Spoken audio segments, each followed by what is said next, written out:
CrowdStrike, l'entreprise à l'origine de la plus grande panne informatique de l'histoire. C'est elle le bouclier, celle qui protège les plus grandes. Peu de gens connaissent son nom, pourtant elle pèse plus en bourse que Nike, Lockheed Martin ou Blackstone. Mais quand on regarde ses comptes, quelque chose d'étrange apparaît. CrowdStrike perd de l'argent quasiment chaque trimestre. Elle n'a aucune dette et pourtant détient près de 5 milliards de dollars de cash. D'où vient cet argent?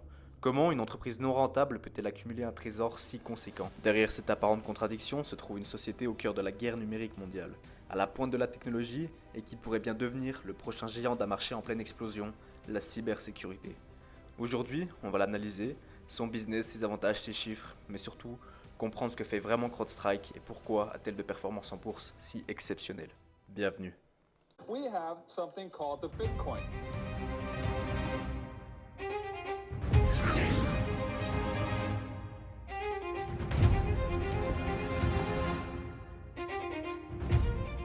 J'ai personnellement entendu parler de CrowdStrike pour la première fois début 2022. Donc à ce moment-là, l'entreprise elle m'a intéressé de loin. J'ai fait les recherches classiques à son sujet et j'ai classé ensuite CrowdStrike dans une liste interminable d'actions à analyser.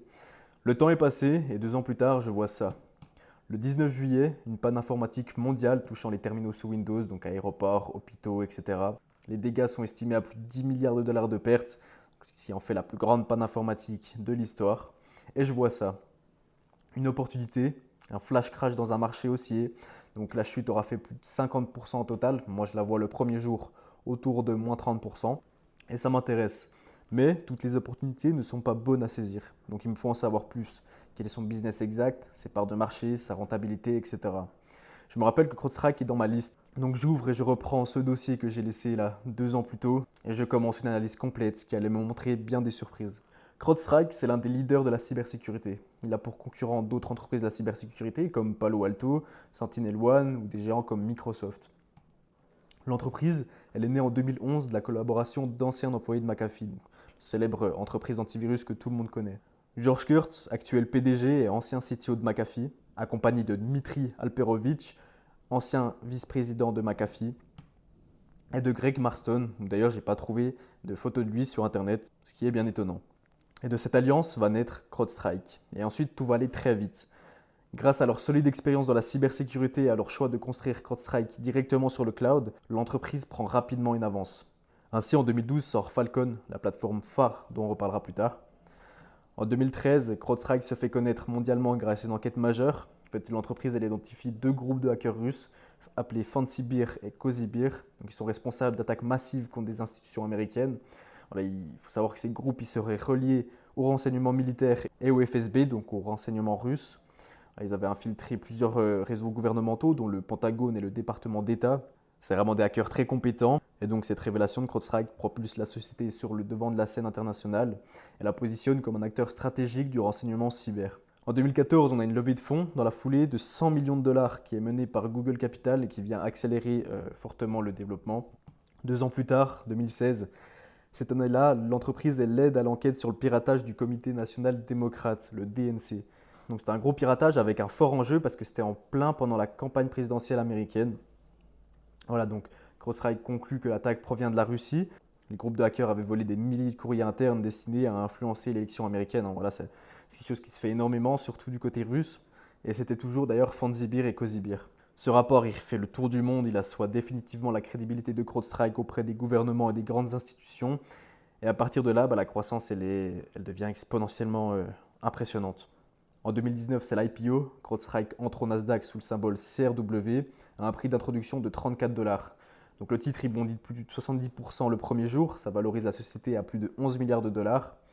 Voilà, faut savoir que c'est l'une des introductions les plus réussies de l'année dans le secteur technologique. Et depuis 6 ans, elle a fait 1300%. Et tout ça, c'est grâce à un logiciel, leur logiciel Falcon. Falcon, ce n'est pas un simple antivirus, c'est une révolution. Falcon a été entièrement construit pour fonctionner sur le cloud et spécialisé pour les endpoints. Donc les endpoints, c'est les machines. À sa base, Falcon Sensor, un logiciel extrêmement léger installé sur chaque machine utilisant CrowdStrike. Et contrairement aux antivirus classiques, en fait, il ne scanne pas les fichiers à la recherche de virus, il observe seulement. Et c'est ça qui fait vraiment la différence. Il observe les processus, les accès mémoire, les actions sur le système et les interactions réseau. En fait, son but, c'est de détecter une activité qui est suspecte avant même que le virus il agisse. Et une fois que c'est détecté, il bloque et il transmet les informations à The Threat Graph. Ce thread graph, c'est le cœur de Falcon.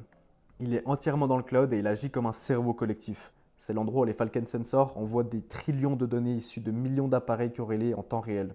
Ce moteur d'intelligence globale, il est capable d'identifier les schémas d'attaque, même inédits. Voilà, il compare les comportements observés à des modèles d'attaque connus. Le système il fonctionne comme un esprit de ruche. Chaque endpoint contribue à enrichir l'intelligence commune, rendant la détection mondiale toujours plus rapide et plus précise. Et une fois que la menace elle est confirmée, le Falcon Sensor, donc le logiciel sur l'ordinateur, applique les mesures collectives, blocage du processus, mise en quarantaine, etc. Et c'est là la puissance de CrowdStrike, le vrai avantage. Un logiciel ultra rapide analysant et bloquant un virus avant même qu'il n'attaque grâce à la puissance du cloud. Voilà, ce thread graph, il faut vraiment le voir comme une intelligence commune qui prédit, qui fait des scénarios et qui est extrêmement efficace, la plus efficace d'ailleurs. CrowdStrike a gagné de nombreux titres et est arrivé plusieurs fois première dans des concours d'antivirus. C'est vraiment le plus rapide sur le marché puisqu'il va se baser sur les anciens scénarios d'attaque pour prédire les futurs scénarios. Et en fait, ça fait un effet de réseau. Plus on a d'attaques, plus le thread graph apprend et devient puissant. Donc Falcon, mis à part le logiciel de quelques MO sur l'ordinateur, qui est vraiment très léger, c'est entièrement sur le cloud, notamment ce thread graph comme je vous disais plus tôt. Sauf que l'entreprise ne possède aucun serveur.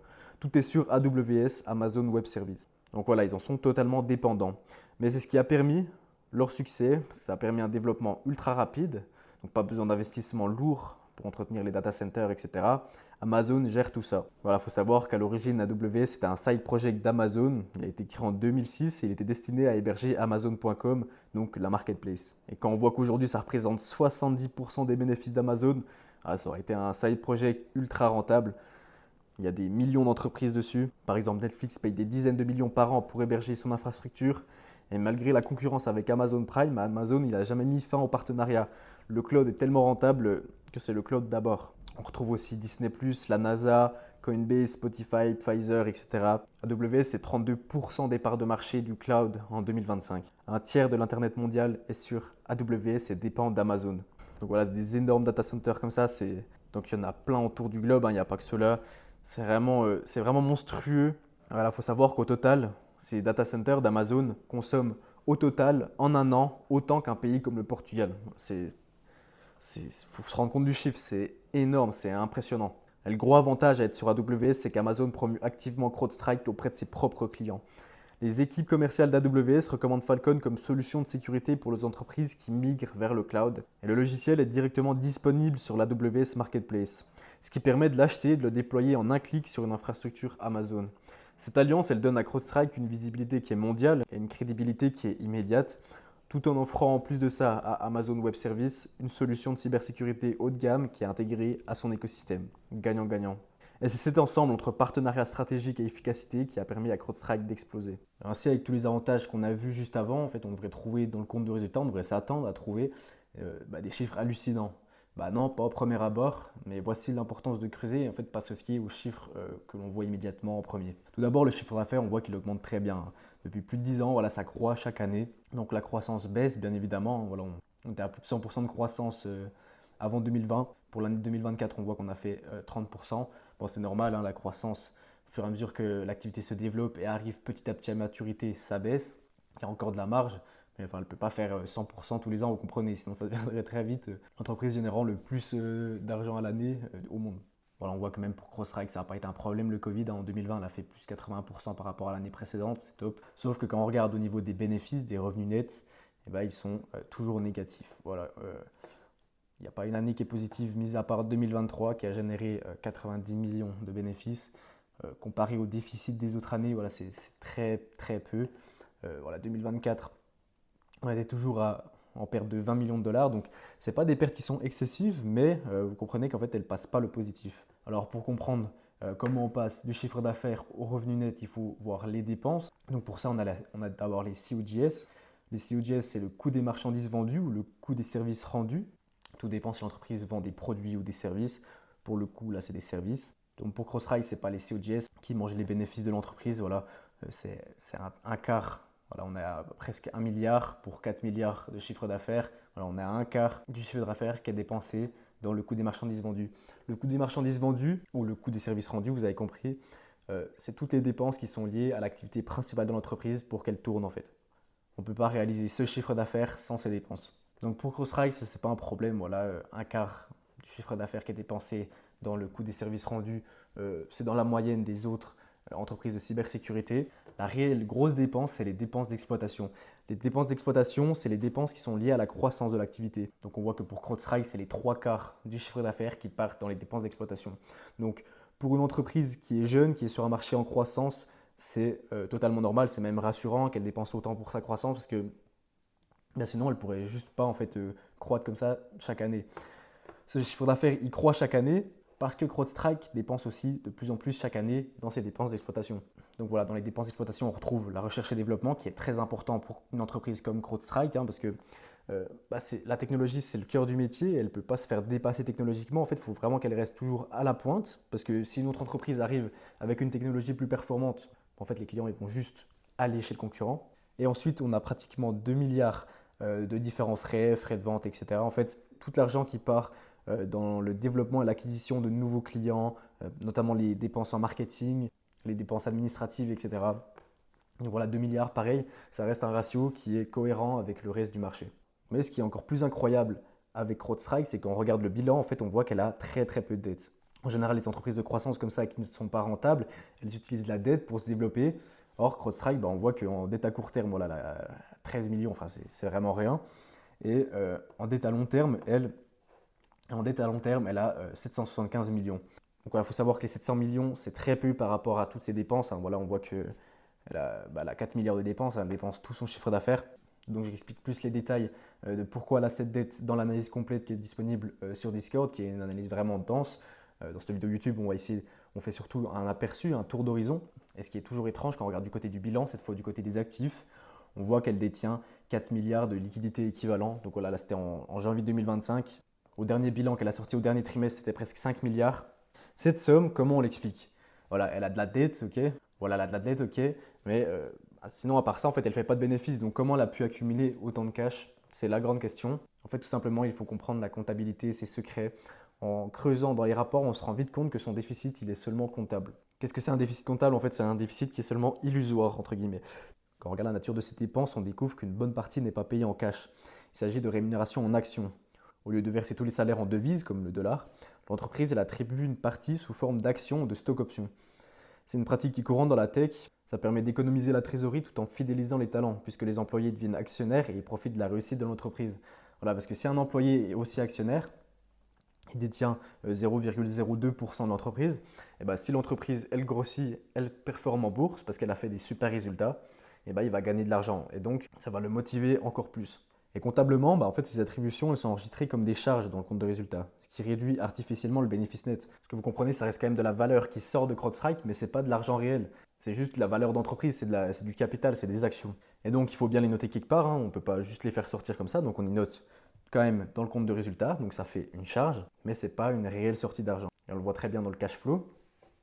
Voilà, c'est les mouvements d'argent qui sont liés là, pour le coup aux activités d'exploitation, on voit qu'ils sont positifs. Si l'entreprise ne faisait aucun cash, il serait négatif. Là, il est positif. Là, pour 2024, c'est 1,38 milliard. Donc voilà, ça s'inscrit d'abord en sortie dans le compte de résultat, puis ensuite c'est réintégré dans le cash flow opérationnel, le cash flow d'exploitation, puisqu'aucun cash n'a réellement quitté la société. Et dans ce rapport annuel, donc le rapport d'ICA pour l'année 2024, CrowdStrike détaille plus de 630 millions de rémunération en actions. De plus, dans le bilan au niveau des passifs, on voit qu'elle a des centaines de millions en revenus différés, que je vous ai mis juste ici.